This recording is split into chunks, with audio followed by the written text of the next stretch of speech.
Lähme Jumala sõna juurde jälle taas. Et ennem kui võtan selle ette, palvetame ühe hetke lihtsalt. Halleluuja. Isa, ma tänan sind, et me võime usust tulla sinu sõna juurde, ammutada, et sa võiksid meie vastu kõneleda. Isa, palun tõesti, et sa annaksid mulle selguse, konkreetsusega rääkida olulisi asju välja ja isa ka võiksid tulla vastused, kui on ka küsimused või mis iganes. Isa, et sinu tarkus võiks saada istutud iga inimese südamesse. Tänu sulle, isa, selle töö eest, mis sa teed siin ja hiljem ka kõige selle salvestuste kaudu. Tänu sulle, isa, Jeesuse nimel. Amen ja amen. Nii, nüüd ma lähen tänasest nagu teistmoodi teede teemade juurde ja hakkan jälle läbi võtma kõiki erinevaid tervenemislugusid. Neid on, jutt on siis põhiliselt nendest lugudest, kus siis Jeesus teeb haigeid terveks ja eriti ju need lood, mis siis on nagu pikad lood. Ma otseselt nendega võib-olla detailselt tegelema ei hakka, kus on öeldud, et palju rahvast sai terveks.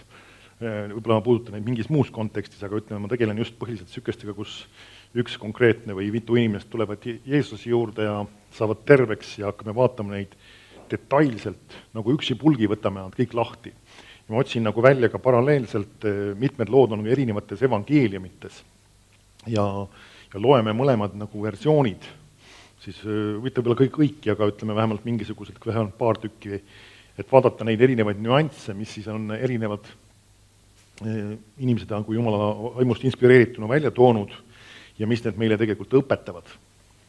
Täna lähme tegelikult siis esimese loona, tegelikult võiks mõne teise loo võtta, mida me kuni oleme ka hästi palju juba läbi vaadanud, aga võtan ette Kapernauma pealiku sulase tervenemise. Kapernauma pealiku sulase tervenemine või terveks tegemine, kuidas iganes siis öelda. Ja see lugu on siis Matteuse evangeeliumis, teine variant, mis ma loen, on Luuka evangeeliumis. Matteuse evangeeliumi 8.5 hakkab peale siis lugu ja Luuka evangeeliumi 7.2 on siis teine variant. Ma loen mõlemad järjest siin ette kõigepealt, siis Matteuse 8.5. Ütled niimoodi, ja kui Jeesus saabus Kapernauma, tuli tema juurde sõjapealik. Palus teda ning ütles, issand, minu poiss on kodus halvatuna maas, suures valus. Jeesus ütles temale, ma tulen ja teen ta terveks. Aga sõjapealik kostis ja ütles, issand, mina pole väärt, et sa mu katuse alla tuled, vaid ütle ainult sõna, siis mu poiss paraneb. Sest ma isegi olen inimene valitsuse all ja minu käsu all on sõjamehi. Ja kui ma ütlen ühele mine ja teisele mine, siis ta läheb ja teisele tule, siis ta tuleb. Ja oma orjale tee seda, siis ta teeb. Kui Jeesus seda kuulis, imestas ta ja ütles neile, kes teda järgisid. Tõesti, ma ütlen teile, mitte üheltki Iisraelis ma ei ole leidnud nii suurt usku. Ent ma ütlen teile, et paljud tulevad idast, läänest ja istuvad lauas Abraham, Iisak ja Jaakobiga taevariigis, aga kuningriigi lapsed heidetakse välja kõige äärmisemasse pimedusse, seal on ulumine ja hammaste kiristamine. Ja Jeesus ütles sõjapealikule, mine, nagu sa oled uskunud, nõnda sündigu sulle. Ja tema poiss sai terveks sel samal tunnil. Nüüd vaatame, mida Luuka evangeeliumis on kirjutatud. Üks huvitav sükene asi, ma usun, et Jumal on andnud pühast vaimust inspireerituna Luukal sageli tuua välja igasuguseid nüansse, just väikseid detaile. Osalt võib-olla Jumal kasutas lihtsalt seda andi, mis temas on sellisel kujul ära. Võid märgata, ta ütleb siin Luuka 7.2 siis selle sama loo kohta. Ta ütleb, ja ühe sõjapealiku sulane oli haige ning suremisel ja ta oli kallis tema meelest. Aga kui ta Jeesusest kuulis, läkitas ta juutide vanemad tema juurde ja palus teda, et ta tuleks ja teeks tema sulase terveks. Kui need saabusid Jeesuse juurde, palusid nad teda üliväga ning ütlesid, ta on seda väärt, et sa temale seda teed, sest ta armastab meie rahvast ja tema on meile ehitanud koguduse koja. Jeesus läks nendega. Aga kui ta enam ei olnud majast kaugel, läkitas pealik oma sõbrad talle ütlema, issand, ära tee enesele vaeva, sest mina ei ole väärt, et sina mu katuse alla tuled. Seepärast ei ole mind ennast arvanud väärt tulema sinu juurde, vaid ütle aga sõna, siis mu sulane paraneb. Sest minagi olen inimene, kes on pandud valitsuse alla ja minu all on sõjamehi. Ja kui ma ütlen ühele mine, siis ta läheb ja teisele tule, siis ta tuleb ja oma sulasele tee seda, siis ta teeb. Kui Jeesus seda kuulis, imetas ta teda ja pöördudes rahva poole, kes järel käis, ütles ta, ma ütlen teile, ei ole ma Iisraeliski leidnud nii suurt usku. Ja kui need, kes olid läkitatud jälle koju said, leidsid nad sulase terve olevat. Nüüd, kui sa neid kahte lugu loed, siis juba võib tekkida selline küsimus, et kas, pastor, kas nad ei ole üksteisega vastuolus lausa? Et siin ühes situatsioonis on öeldud, et see sõjapealik tuli ise Jeesuse juurde ja teises situatsioonis on öeldud, et nagu ta saatis oma teenrid või oma sulased tema juurde. Nüüd, üks asi, millest tuleb aru saada, Jumala sõna käsitleb seda, kui keegi on volitatud midagi tegema, samamoodi nagu see inimene oleks ise tulnud. See on üks lähtekoht, mis on Piiblis päris sageli ja sellepärast ei ole siin, nagu öeldakse, probleemi. See, kas tulid tema ise või tulid inimesed, kelle ta läkitas, see teeb sisuliselt sama välja. Et siin ei ole tegelikult mingit vastuolu omavahel. Nüüd aga ma hakkan järjest nüüd punkthaaval mõningaid olulisi asju välja tooma, mis näitavad seda, miks sõjapealiku Sulane või siis esimeses versioonis ta nimetab teda siis poiss sai terveks, jutt ei ole siis sellest, et see oli tema poeg, vaid tegemist oli sulasega. Nüüd üks asi veel, mis tasub meeles pidada selle sõnaga. Mõned tõlked tõlgivad ja tegelikult ise ta kasutab siin seda sama sõna ka natuke teises kontekstis, kasutavad ka sõna ori. Nüüd, kui me kuuleme sõna ori, siis see seostub meil kohe kuskile keskaega või sellisesse perioodi jääva orjapidamisega, kus siis inimesed olid nii-öelda nagu vangistusse võetud ja olid sundolukorras pandud lihtsalt tööle teiste heaks ja ei saanud selle eest midagi muud, kui ainult lihtsalt mingisugust elementaarset süüa.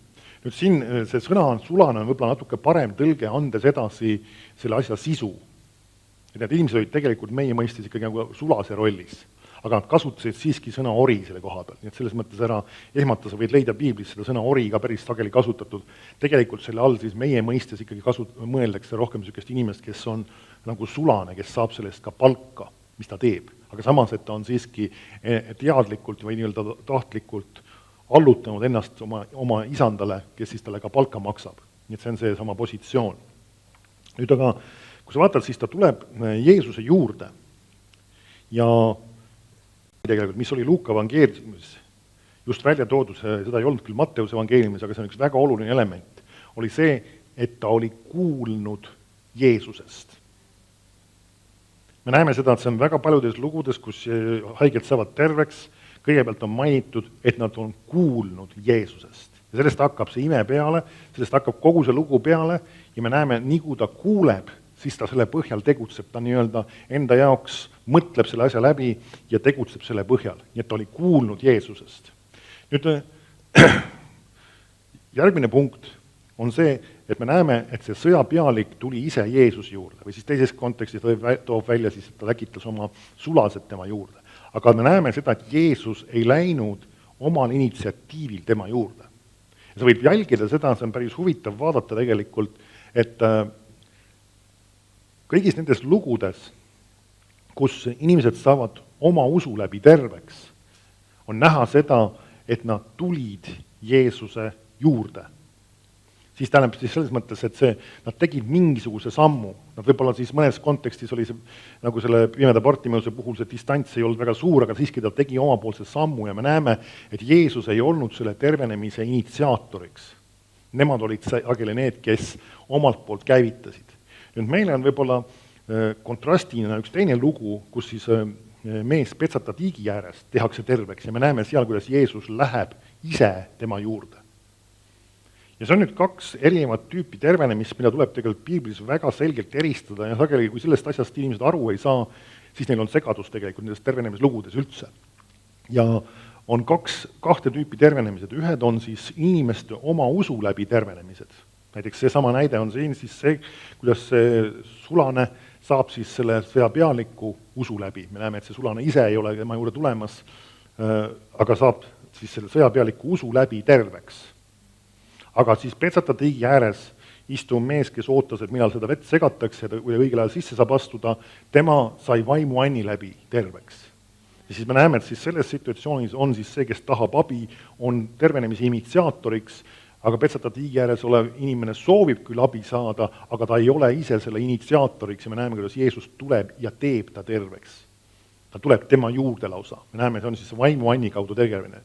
Ja nüüd see ongi sama, nüüd nende samade tervenemiste puhul on ka see väga oluline erinevus, et selliste usu läbi tervenemiste puhul on väga oluline inimese usk, see, mida tema usub, mida tema teeb ja mida tema ka ütleb selle asja juures. Sellises situatsioonis, kus inimene tehakse vaimuanni läbi terveks, ei pruugi selle inimese usk olla väga suur, kes saab terveks. Tal võib olla küll ootus või lootus, et ta soovib terveks saada, tegelikult see soov peab kindlasti olemas olema nii ühel puhul ja teisel puhul.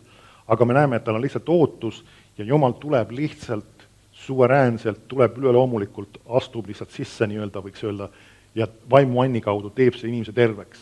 Ja me peame sedasi eristama kõiki tervenemisi tegelikult. Sest et muidu me satume segadusse, vahest meil inimesed ütlevad, et no aga näe, Jumal teeb siis, kui tema tahab terveks. Ei, see ei ole nii, kui Jumal tahab terveks teha. See on küsimus selles, et kui inimesed uskusid, siis nad said terveks. Aga lisaks sellele Jumal võib vaimuanni kaudu teha sõltumata inimeste usust inimesi terveks. See võib vahest koosoleku kontekstis või muus situatsioonis olla see, et tuleb mingisugune sõna või õhutus või juhtimine, et siin on sellist tüüpi probleemiga inimene, Jumal tahab sind terveks teha. Sageli sellises kontekstis on seal isegi kombinatsioon võidmisest ja inimese usust selle asja juures ka. See on niisugune omaette võib-olla teema lahti rääkida, aga me näeme siis, et siin siis see sõjapealik oli see, kes tuli ise Jeesuse juurde ja tema oli selle tervenemise nagu käivitaja ja initsiaator.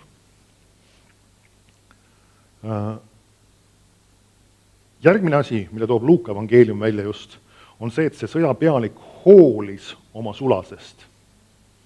Ja ta ütleb tema kohta, et ta oli, selle siis sulase kohta, et ta oli haige ning suremisel ja ta ütleb, ja ta oli kallis tema meelest. Nüüd me näeme, et ta oli huvitatud tema tervenemisest. See on üks väga oluline asi tegelikult, kui me räägime just kellegi teise eest palumisest. Sest me oleme ka kutsutud kellegi teise eest paluma. Siis see on väga oluline see, et meil on kaastunne ja meil on soov, et see inimene saaks terveks. Ja see soov ei ole lihtsalt niisugune ainult, oleks tore, kui saaks terveks, vaid see on tõesti üks igatsus. Ja samas me oleme valmis oma usku käivitama ja ka pingutama selle jaoks, et see inimene võiks terveks saada, et tulla Jeesuse juurde, et tõesti haarata kinni sellest imest tema jaoks. Nüüd mõni võiks küsida, aga miks nüüd see haige mees ise ei tegutsenud siis usus või ei tulnud kohale? Nüüd me tegelikult isegi ei tea tema vanust täpselt, sest et siin kasutatakse tema kohta sõna poiss. See viitab või vihjab vähemalt sellele, et ta on siiski noorem. Nooremapoolsem nii-öelda. See ei olnud kui tema poeg, ta oli tema sulane, et arvatavasti ta oli noorem. Ja puhtalt ka tema olukorra tõttu, kuna ta oli voodis halvatud, siis ta ei saanud Jeesuse juurde tulla. Ja see sõjapealik otsustas ise minna Jeesuse juurde. Me näeme eriti sellistes situatsioonides, kus keegi inimene, kelle eest me palume või kelle pärast me näeme nii-öelda Jumala ette, et saada lahendust, kas ei ole ise võimeline või ta isegi ei ole nii-öelda selles positsioonis, et ta võiks selle ime uskuda. Ja sageli see on see koht eriti, kus hiljem ma toon seal välja just see meelevalla positsioon, kus ta on alluvussuhtes sinuga. See annab, eriti vaimulikus mõttes, see annab sulle voli ja ka õiguse paluda selle inimese eest. Amen? Ja samas ma usun, see on ka koguduse kontekstis mitte ainult selles mõttes, et kui sa ise oled koguduse juhi rollis, et sina võid paluda, vaid ka laimas mõttes koguduse liikmed, see on see, et inimestel on lepingu suhe oma vahel. Ja see annab sageli ka selle voli paluda. Me näeme ka kogudus palus Peetruse eest ja Jumal üleloomulikult sekkus sellesse olukorda. Ja see on sama asi tegelikult, mis on selles situatsioonis ka, kuidas Jumal annab võimaluse meil paluda inimeste eest, eriti eest just ka, kelle suhtes meil on kaastunne, see käivitab meie usu ja meie ootuse, et see ime võiks sündida. Näeme siis ta hoolis oma sulasest ja ta ütleb tema kohta, et ta oli kallis tema meelest. Nüüd järgmine asi, mille sa leiad Luuka evangeeliumist, on mainitud, ma loen korra selle uuesti,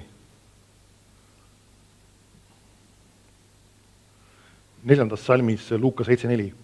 Kui need saabusid Jeesuse juurde, palusid nad teda üliväga, siis see räägib, kus ta tema oli läkitanud nende Jeesuse juurde, ning ütlesid, ta on seda väärt, et sa temale seda teed, sest ta armastab meie rahvast ja tema on meile ehitanud koguduse koja. Nüüd, kui ta räägib, armastab meie rahvast, ehk siis tal on üks armastus, tol hetkel siis vana lepingu järgi siis Jumala rahva vastu, ja teine asi on see, et ta on ehitanud koguduse koja. Nüüd võib aru saada, just sellest samast, kogu seda aru saab, et ta nagu öeldakse, ütleb just, et ma ei ole väärt, et sa mu katuse alla tuleksid, ta saab aru, et tal ei ole Jumalaga lepingut. See viitab sellele, et ta oli tegelikult oma positsiooni mõttes pagan. Aga me näeme seda, et talle läks korda Jumala rahvas ja Jumala kogudus. Ja need asjad ei ole juhuslikult tegelikult siia ära mainitud. Sageli sellised olulised positiivsed hoiakud panevad inimese positsiooni, et Jumala käest imesid saada. Sest et vahetevahel liiga palju inimesed unustavad ära selle, et kõige olulisem on ikkagi uskuda ja tunnistada. Need asjad on olulised, aga vahest on mõningad olulised detailid, kui need puuduvad inimese elus, näiteks kui mingisugused hoiakud või suhtumised on paigast ära, siis see usk ja see tunnistamine ei pruugi töötada. Me näeme seda, et Jumala rahvas oli tema jaoks oluline ja Jumala kogudus oli tema jaoks oluline. Ta ei ole küll ise kristlane, aga tegelikult raske selles kontekstis öelda, ta ei ole nii-öelda usklik, nagu ütleme siis selles vaatenurgas või osa sellest Jumala rahvast, aga siiski see läks talle korda ja ta pidas kalliks seda ja sellepärast me näeme, ta on ka positsioonis, et see, mida Jeesus on rääkimas ja Jeesuse isikust kui sellisest nii-öelda teda väga tunnustada ja temasse nii-öelda õieti suhtuda. See paneb juba teda sellesse positsiooni. Niisiis, ta hoolis Jumala tööst ja Jumala kogudusest ja ta oli oleks andnud ka isegi oma raha, me näeme. Sest ta ütleb, et lausa ta ehitas meile Jumala koja nii-öelda või. Siis järgmine asi, mis siit tuleb välja, sellest loost, mõlemas loost paistab see välja, on see, et see sõjapealik oli alandlik. Nüüd, millest see väljendus? See väljendub just selles, kui ta Jeesusega räägib või siis, kui ta on läkitanud need mehed tema eest nagu rääkima, siis see, mis ta ütleb, on just selline, et ma loen sulle Mattuse evangeeliumi variandist. 8. salmist ütleb, aga sõjapealik kostis ja ütles, Issand, mina pole väärt, et sa mu katuse alla tuled, vaid ütle ainult sõna, siis mu poiss paraneb. Nüüd üks asi, mis me sellest peame lugema, vahetevahel inimesed loevad sellest loost välja seda, et me nüüd peame, kui Jumala ette läheme, me peame alati ütlema, ma pole väärt, et sa mind aitaksid, ma pole väärt, et sa mulle midagi teeksid, ma ei ole väärt, et sa minu ellu üldse või minu koju üldse tuleksid või taolist. Ja nad mõtlevad, et see on alandlikkus.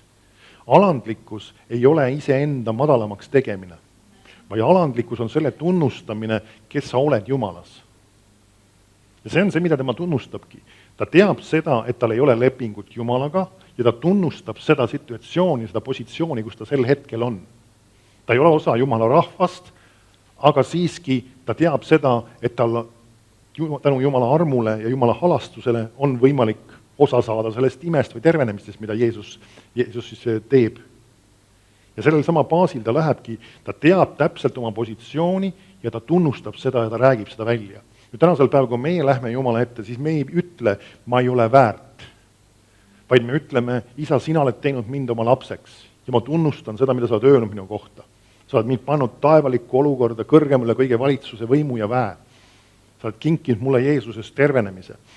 Ja need asjad ei ole ükski, kuidagi nagu öeldakse, üle rinna või mingisugused uhkust väljendavad asjad. Kuigi, kui me ütleme, et ma olen pannud taevalikku olukorda ja ma olen kõrgemale kõige valitsuse võimu väe, see kõlab väga suurejooneliselt. Aga see on reaalsus ja me peame tunnustama seda positsiooni ja see ongi alandlikkus. Alandlikkus on Jumala poolt meile antud positsiooni tunnustamine, mitte enese madalamaks tegemine. See, et me nagu peame ennast tegema väärtusetuks või ütlema, et me ei ole midagi ja mis iganes. See on üks asi, mida inimesed väga sageli ajavad sassi ja arvavad, see on alandlikkus, kui ma nii-öelda ütlen enda kohta, et ma ei ole midagi ja ma olen nii-öelda väärtusetu ja ma olen madalam kui muru või midagi taolist. Ei, sa pead täpselt teadma, kes sa oled Jumalas. Sa ei pea ennast suuremaks tegema või selles mõttes üritama nagu ennast kuidagi üles nagu õhku täis puhuda. Aga sa pead teadma, kes sa oled Kristuses ja täpselt seda tunnustama ja seda ka Jumala ees välja rääkima. Selle baasil sa lähed Jumala ette. Sa lähed selle baasil, et sa oled Jumala laps. Tema kuuleb sinu palveid ja sa võid seda julgelt öelda. Sa kuuled minu palveid ja ma tean, et sa teed seda, mida ma su käest palun sinu sõna kohaselt. Ma ei palu seda, mis mul endal lihtsalt pähe tuleb, vaid ma olen näinud, et sinu sõna on seda lubanud. Ja see on see, mis Jumalale meeldib ja see ongi alandlikkus. Et see üks asi, see ei tohi kunagi sassi ajada, see on mida väga sageli sassi ajatakse ja selle kirjakoha baasil seda tehakse päris sageli tegelikult. Inimesed üritavad ennast nii-öelda teha niivõrd nagu madalaks ja mitte väärtuslikuks ja mitte millekski kõlbavaks ja see tegelikult ei ole alandlikkus, see on lihtsalt rumalus. See on üks asi, mida tuleb meeles pidada tegelikult. Et me ei tohi seda segamini ajada, me ei näe siin, et tema ennast teeks madalamaks kui muru või nii-öelda räägiks seda, et ta ei ole midagi väärt. Ta räägib seda, mis ta täpselt on ja kelleks, mis positsioonis ta sel hetkel on. Amen. Nüüd ta ütleb, et lähme järgmise asja juurde tegelikult.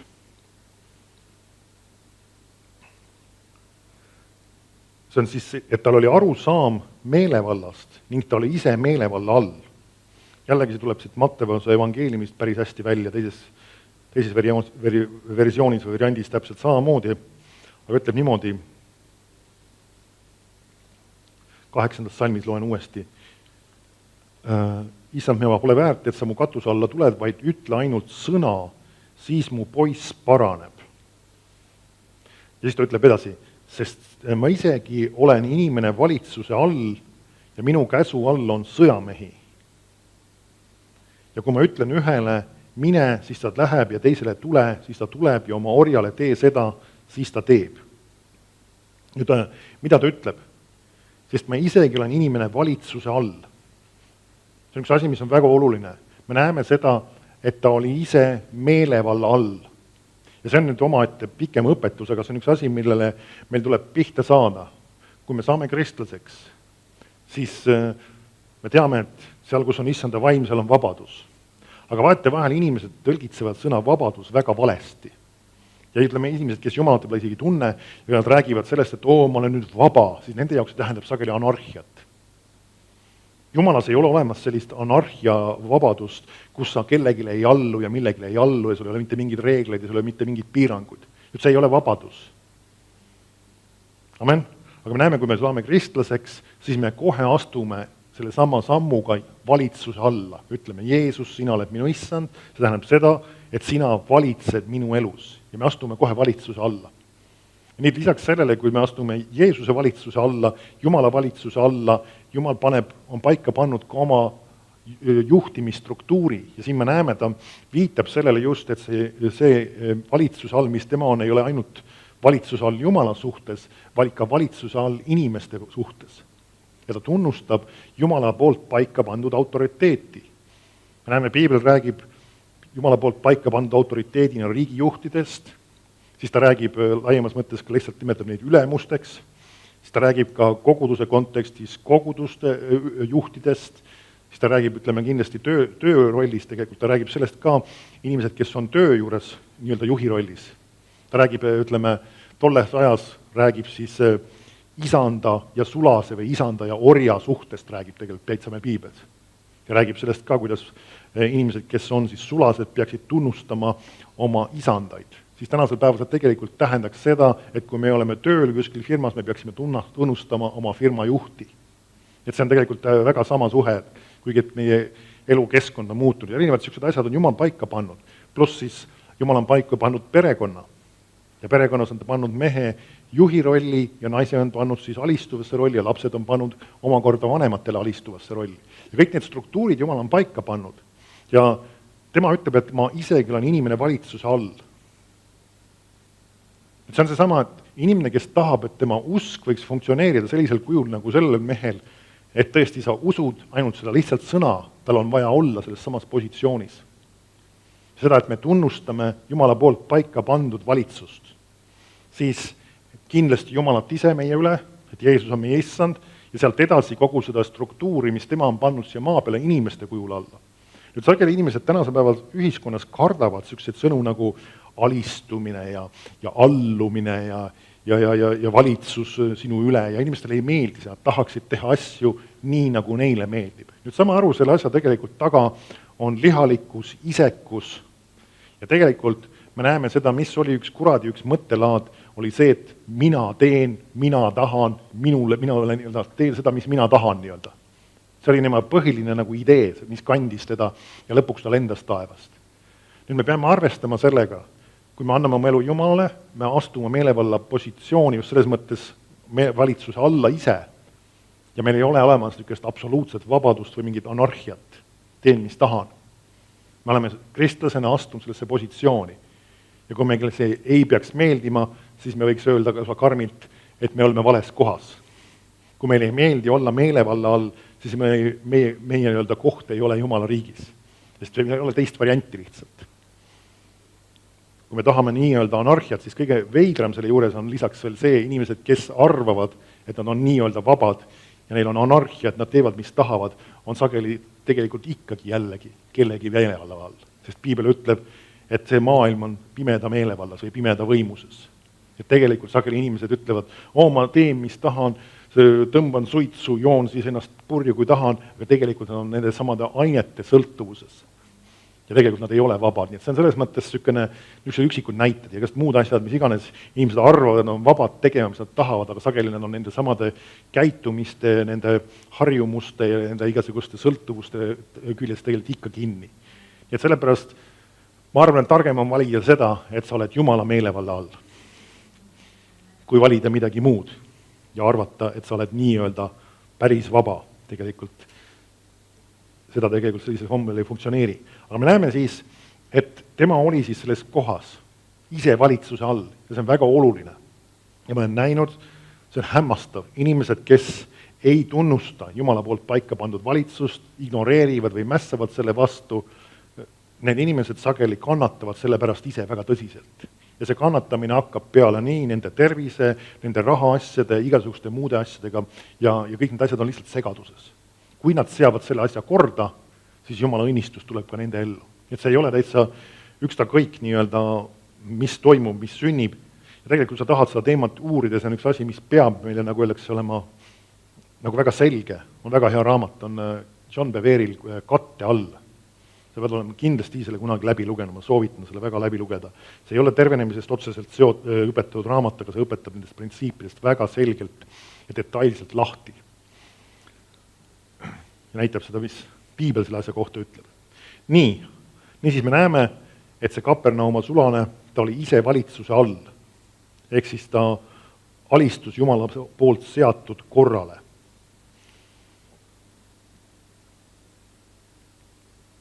Jakobus 4.7, tuntud kirjakoht, ütleb niimoodi, ma lihtsalt tsiteerin seda siin, ütleb, alistuge Jumalale, seiske vastu kuradile, siis ta põgeneb teie juurest.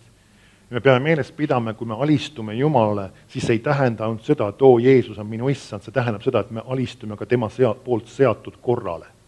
Et inimene, kes tegelikult ütleb, et ta allub Jumalale, aga ei allu Jumala poolt seatud korrale, tegelikult ei allu ka Jumalale. Et see on üks asi, millest peame ka aru saama, et inimesed arvavad seda, et no, minul ei ole kedagi minu üle, ma lihtsalt alistun Jumalale, ma allun Jumalale ja need inimesed, kes iganes on seda teist tegemas, nendele ma ei alistu või need ei ole minu üle. Kui Jumal on pannud nad meie üle, siis me peame lihtsalt selle alistuma ja see on ka Jumala poolt seatud kord, on ka temale alistumine. See hakkab siis peale kõigist nendest erinevatest nii-öelda, kuidas öelda, instantsid on hea sõna selle kohta. Okei. Nii.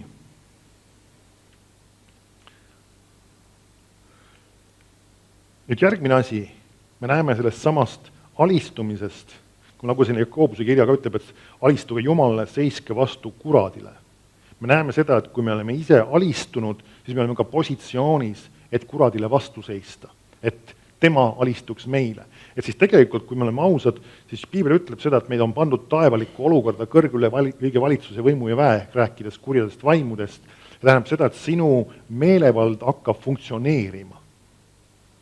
Kui sina oled alistunud Jumalale, siis see meelevald, mis sulle on antud, see hakkab funktsioneerima. Samamoodi on ka haigustega. Et kui sa oled alistunud Jumalale, sinu meelevald hakkab funktsioneerima. Kuni sinnamaani ta ei pruugi funktsioneerida või siis, kui sa ei ole sellest veel pihta saanud selle asjale, siis ta ei pruugi ka funktsioneerida. Aga kui sa oled saanud selle printsiibile aru ja see usk on su südames ja sa oled ise meelevalla all, siis su meelevald hakkab ka funktsioneerima. Ja see on see, mille tema ka siin välja toob just, ma loen uuesti selle fraasi, mis ta ütleb Mattuse evangeeliumis. Sest ma isegi olen inimene valitsuse all ja minu käsu all on sõjamehi. Kui ma ütlen ühele mine, siis ta läheb ja teisele tule, siis ta tuleb. Ja oma orjale tee seda, siis ta teeb. Me näeme siis tänu sellele, et ma olen ise meelevalla all, ma saan anda ka nii-öelda käsklusi. Ma olen selles positsioonis nüüd tänu sellele. Ja ta oli aru saanud sellest, et ka Jeesus on meelevalla all. Ja tänu sellele ta saab anda ka käsklusi. See oli üks asi, millest ta oli aru saanud seda, et Jumal oli andnud talle meelevalla haiguste üle tänu sellele, et ta oli ise ka meelevalla all. See on see, millest ta oli väga selgelt siin aru saanud. Ja siis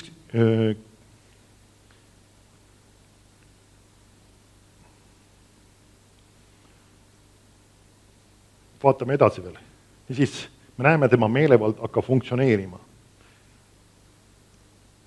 Järgmine asi, mis me näeme selle mehe puhul, on see, et ta on veendunud, et ta saab seda, mida ta palub.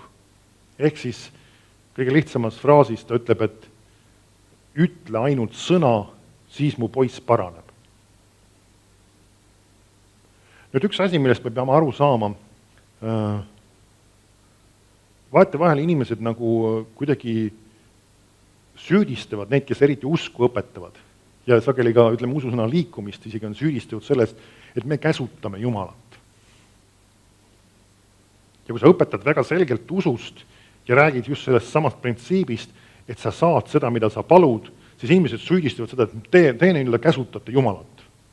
Või lausa kunagi keegi kirjutas väga rumala raamatu ära, seda kindlasti loe, kui sa kunagi satubki see kätte, mille pealkirjaks oli pandud Jumal jooksupoisiks. Nüüd Jumal ei ole meie jooksupoisiks ja keegi ei ole seda kunagi õpetanud, aga asi on selles, et inimesed ei saa aru usu printsiibist. Ja kas sa märkad nüüd see sama sõjapealik ütleb täpselt sellisel kombel, ma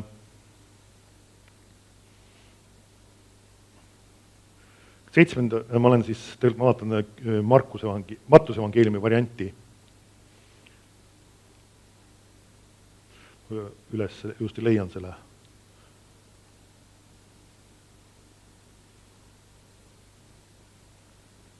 Aha, 8. salmi lõpus. Issand, mina pole valeta, sa mu katuse alla tuled, vaid ütle ainult sõna, siis mu poiss paraneb. Nüüd võiks küsida, kas see mees käsutab nüüd Jeesust? Kas ta käsutab nii-öelda, ütleb, et Jeesus, sina nüüd ütle sõna ja siis mu poiss saab paraneb. See kõlab justku nagu ta käsutaks teda. Kas pole nii? Ta ei ütle niimoodi, et oleks tore, kui sa ütleks ühe sõna ja võib-olla tal läheb paremaks, kui sa ütled ikkagi midagi hästi ja siis sünnib. Ta ei ole sellist ümmargust udujuttu. Ta ütleb väga selgelt, ütle sõna, siis mu poiss paraneb. Ja ta ütleb, võib-olla paraneb ja ma ei tea, kas paraneb, vaid ta ütleb paraneb, ütle sõna ja mu poiss paraneb. Nüüd me peame ühte asja eristama. See on eriti just palve puhul, et me peame, nagu öeldakse, paluma seda, mida me teame, et Jumala sõna on meile lubanud. Vaatame korra, jäta sinna Markuse või Mattuse evangeeliumisse järg vahele, ma vaatan seda kirja kohta pidevalt uuesti, aga võid vaadata korra Markuse 11.24. Markuse 11.24.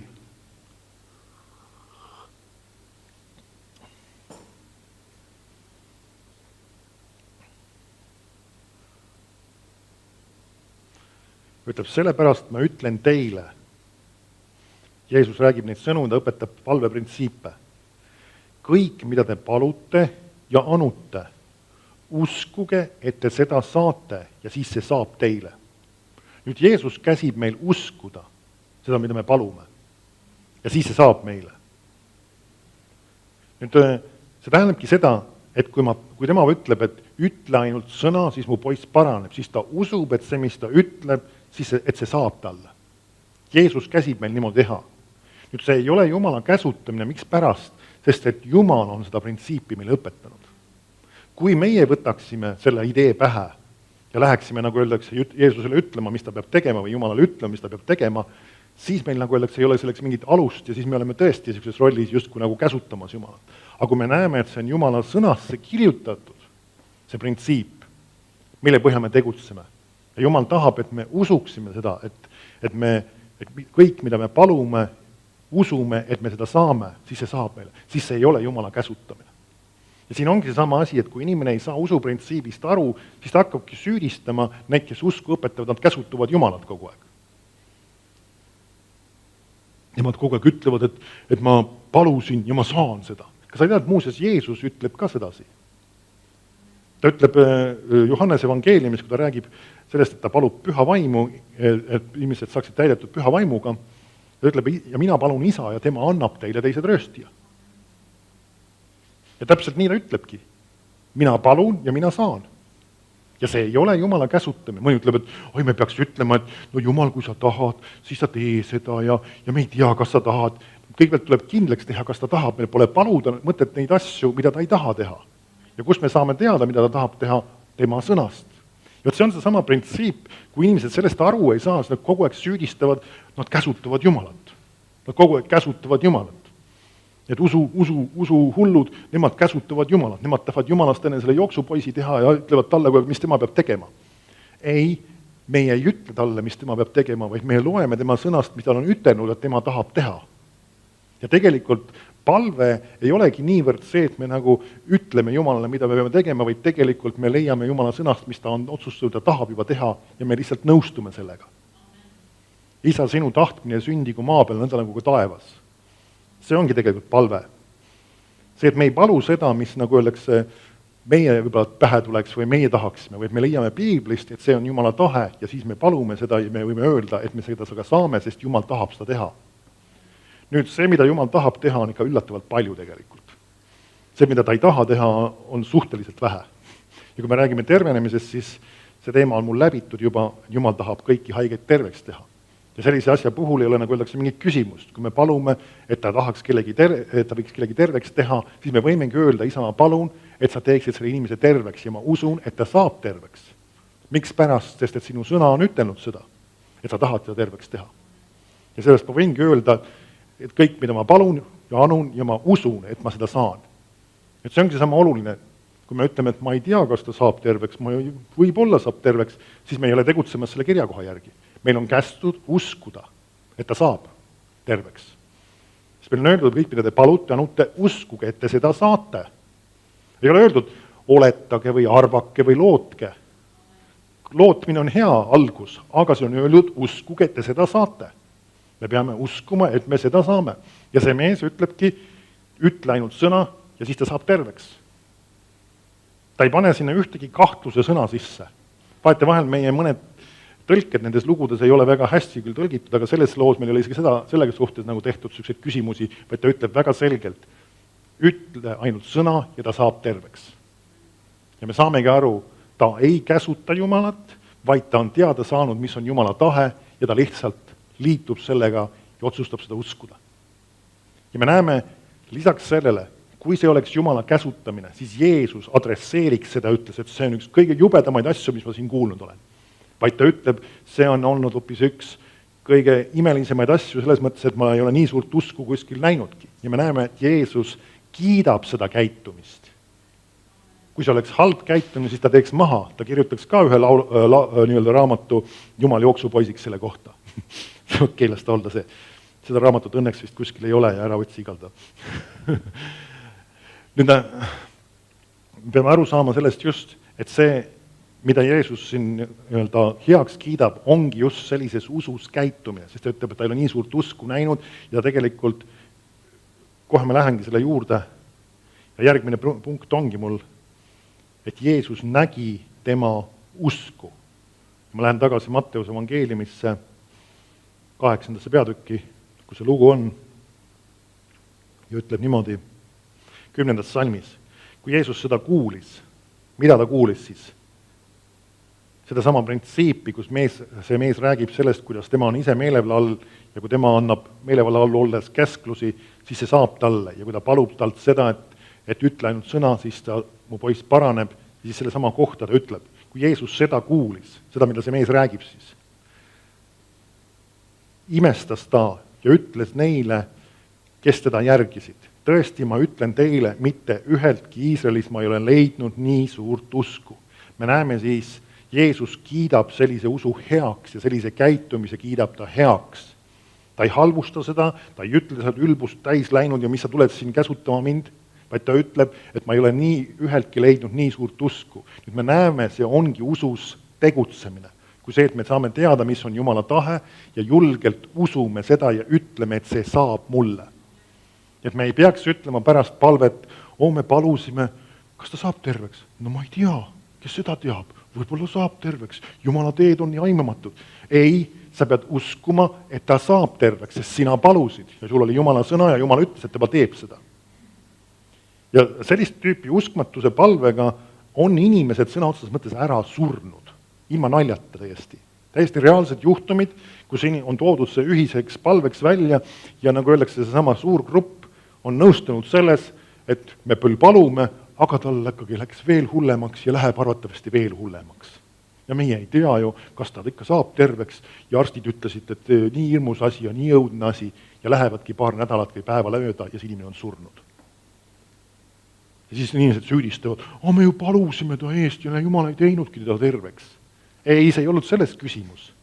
Et nemad otsustasid nõustuda selles, et tal on halvasti ja tal läheb veel hullemaks ja arstid ütlesid veel hirmsamat asja. Ja see oligi see, 2 või 3 on ühel meelel maa peal mingi asja pärast, siis see saab neile. Ja see on kurb, see on tõsiselt kurb ja sellepärast ei tohi, ma ütlen seda veel kord väga otseselt, anda oma palvesoove, eriti kriitilistes olukordades teab kuhu. Kui sa ei tea, mida need inimesed usuvad, mida nad ootavad, siis ära saada oma palvesoovi sinna. Kui sa tead, et nad on inimesed, kes usuvad Jumala sõna, usuvad tervenemist ja teavad, et Jumal tahab kõiki terveks teha, oskavad usust paluda, võid julgelt anda selle allesoovi, nemad võis sinuga koos nõustuda. Aga küsimus ei ole rahva massis, kes sinu eest või selle olukorra eest palub. Ja küsimus on selles, kas keegi usub. Amen? Sest et me näeme, Piiblis on mitmeid lugusid, kus inimesed, hakkame vaatama hiljem ka seda Jairuse tütre surnust üles äratamist, kus me näeme, tegelikult see tütar ärkab surnust üles tänu tema isa usule. Ja temaga olid kaasas veel, ütleme siis, Jeesuse jüngrid, selle sama tema vanemad ja ülejäänud aetakse kõik välja. Et me näeme tegelikult, see ei ole vaja suuri rahvamasse, et isegi inimene surnust üles ärkaks. Et see ei ole küsimus sellest, mida rohkemad inimesed meie eest paluvad, seda suurem see ime saab olema. Ma ei ole näinud sageli seda, kus suured rahvamassid alati paluvad ja kohe suured imed alati sünnivad. Mitte seda, et rahvamassid on alati vale paluda. See on hea, kui inimesed on ühel meelel ja ootuses Jumala asjade suhtes, aga sellegi poolest see ei ole rahvamassi küsimus, mis tulemusi annab. Küsimus on selles, kui keegi usub. See on see küsimus ja sellises eriti kriitilises olukorras see on väga oluline, et sa teed õige valiku. Amen. Ja mitte see, et nagu me oleme mingisugused maailma nabad või ainsad, kes oskavad uskuda siin, aga ma usun, et kui sa iganes on tuttavad sõbrad, kes usuvad Jumala sõna ja kes on inimesed, kes usus käivad, on mõtet nendega koos paluda. Amen. Kiitus Jumalale. Ja siis me näeme siis, et Jeesus siis kiitis tema usku. Ja ütleb selle kohta just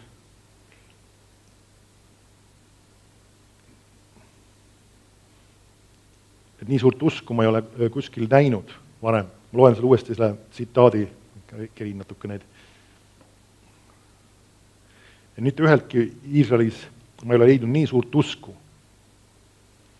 Jääme, et Jeesus lausa imestab sellest ja tegelikult ta oleks eeldanud, et Jumala rahval, kes on kuulnud Jumala sõna, kes ilmselgelt oleks hea, kes on kuulnud ka õpetust Jumala sõnast, võiks olla nii suur usk.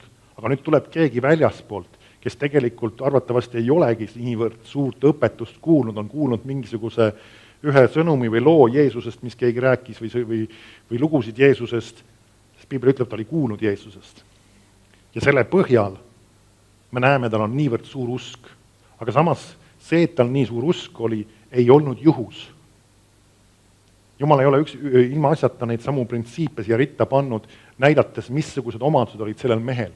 Järelikult, kui me sondeerime oma elus, ma arvan, see ei ole paha sõna, samasuguseid omadusi, siis me paneme ennast kohta, kus meie usk võib sama suur olla. Sama suur võib olla, meie usk. Ja kõige hämmastavam veel selle juures veel see on, et me näeme koht, kus meil Piiblis mainitakse nagu mõõdu mõttes või mahu mõttes suurt usku, on koht, kus seda ei usutud, seda imet, mis ei ise endale, vaid kellegi teise jaoks. See on ka veel üks huvitav asi. sageli inimesed võib-olla oma enda vajadustega seoses, ma palun, et Jumal täidaks minu vajadus, annaks mulle selle asja, annaks mulle tolle asja, uue auto, uue maja, mida iganes. Ja siis inimesed otsustavad uskuda ja tahavad näha läbimurrangut, aga me näeme, kõige suuremast usust räägitakse sellest, kui usuti, et see sulane saab terveks ja mitte tema ise isegi. Mitte see, et sa ei või paluda Jumala käest erinevaid asju, ei või uskuda, et Jumal sind ka terveks teeb, kui sa peaks olema haige, aga sellegipoolest me näeme, kuidas see suur usk just funktsioneeris sageli just kellegi teise jaoks. See on üks asi, mis me peaksime ka oma usku kasutama sageli just rohkem isegi asjade jaoks, mis ei ole otseselt meiega seotud. Meie rahakott, meie mis iganes heaolu, meie mugavus, mida iganes, mitte see, et see Jumal ei tahaks neid asju anda, aga see võiks olla rohkem selle jaoks, mida Jumal tahab teiste inimestele teha, teiste jaoks teha. Amen?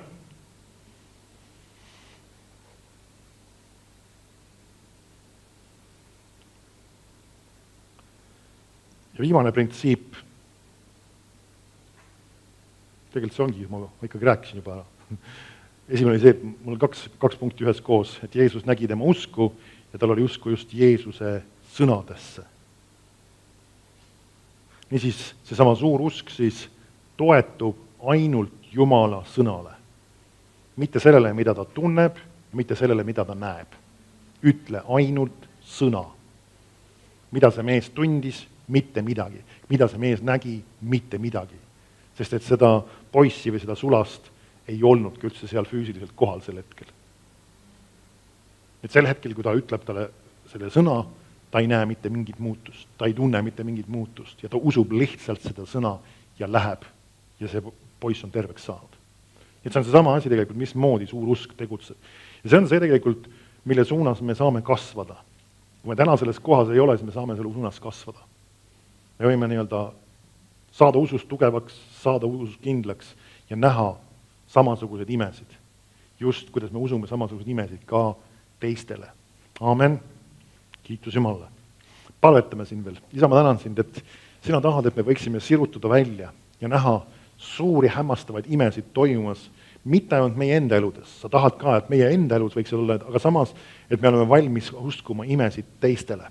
Teistele inimestele, kes on meiega seotud, kes on meiega lepingus, kes on meiega ühes suhtes, kus sina oled meid pannud ja kes on alistunud Jumalale, isa, et nende elus võiksid toimuda imed, tunnustähed, tervenemised, lahendused tulla, isa, et sa oled meid pannud kohta ja positsiooni, et me võiksime sirutuda usus sinu poole ja näha imesid teiste inimeste eludes toimumas, muudatusi, läbimurranguid. Tänu sulle, isa, et seda tahad seda teha ja me näeme ka neid toimumas. Tänu sulle, isa, sinu kaastunde eest, sarnase kaastunde eest, mis oli ka sellel sõjapealikul, et talle oli see sulane, see poiss oli talle armas, temal läks korda tema heaolu. Ja isa samamoodi, isa, et sa käivitad meid ka, et kui me palume inimeste eest enda ümber, inimeste eest, kellega me puutume kokku, kes on haiged ja kes on vaevatud, isa, et sina paned meid positsiooni, annad meile tõesti selle igatsuse, et me võime armastuses näha, kuidas sina muudad nende elusi, et me võime usus välja sirutuda ja näha tervenemisi, muudatusi, läbimurranguid. Isa ka, et vaimuannid hakkavad ka nende jaoks tegutsema, sest et kaastunde kaudu sinu vaimuannid hakkavad tegutsema. Sa sirutad välja oma käe ja me näeme tervenemisi, muudatusi, läbimurranguid. Tänu sulle, isa, selle eest. Kiitus sulle, isa. Halleluja. Kiitus sulle, isa. Tänu sulle, isa. On de eretreze fonere steges de jeho treteni impodre isoforodustre le ekrede istamba ovredestuse no la havre de kydo ostesi irebo tre empo felöstro nine ildra ivocodere stentra inastö semö odeste. Suurem saab olema see võidmine ja arm, et me jõuda inimesteni, kes on vaevatud, kes on koormatud, kes on seotud ja kes on kinni ahelates, et murda ahelaid, tuua lahendusi, tuua muudatusi inimeste eludesse. Suurem saab olema see õidmine ja suurem saab olema see arm. See saab toimima just selle kaudu, et kaastunne ja armastus motiveerib ja käivitab sind, et sa võisid jõuda nende inimesteni ja näha imesid toimumas, näha elusid muutumas selle kaudu, kes on näinud Jumala au, näinud Jumala ligiolu ja näinud Jumala armastust. Halleluja. Amen. Kiitus Jumalale. Jumal on hea ja tema heldus kestab igavesti. Aamen. Aamen, aamen. Kiitus Jumalale. Soovitan sul selle ise läbi uurida, see on kindlasti tuttav, see lugu meile. Aga sageli ongi need samad tuttavad lood, need, mis meie jaoks võib-olla midagi käima lükkavad ja midagi käivitavad. Amen. Jumal tuletab sul sageli võib-olla neid tuttavaid asju just meelde, sellises kontekstis, kus sul seda vaja on. Niisiis Kapernauma pealik ja tema sulase tervenemine. Aamen.